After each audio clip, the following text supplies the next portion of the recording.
Assalamualaikum warahmatullahi wabarakatuh. Sampurasun. Tepang di sareng simkuring pun rudiansah dina program Warta Sunda. Aya warta naon wae dina dinten ayeuna teh, mangga urang sakseni warta selengkapna. Longsor di Desa Sukaraja Kabupaten Bogor di awal tahun 2020.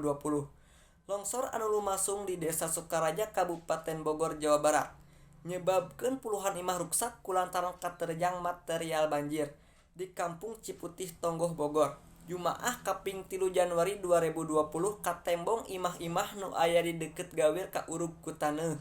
Ngan ukur aya sabaraha di antarana anu katembong bagian hateupna jeung sabaraha deui rata kaurug ku taneuh. Aya 30 imah anu kaurug ku taneuh. Eta sakampungan ukur di dieu. Aya oge sabaraha imah anu masih keneh utuh.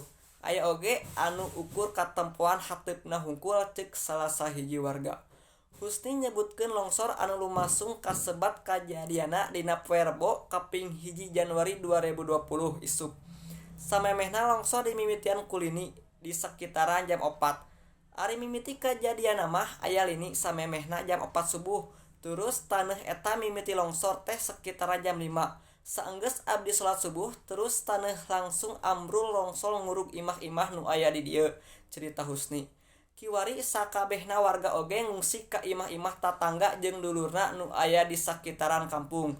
Selain ku sebab imahna ruksak, warga oge ngaku sieun aya longsor susulan. Pamirsa mung sakitu anu kapihatur ku program Warta Sunda dinten ayeuna. Sim kuring rudiansah amit mundur. Wassalamualaikum warahmatullahi wabarakatuh.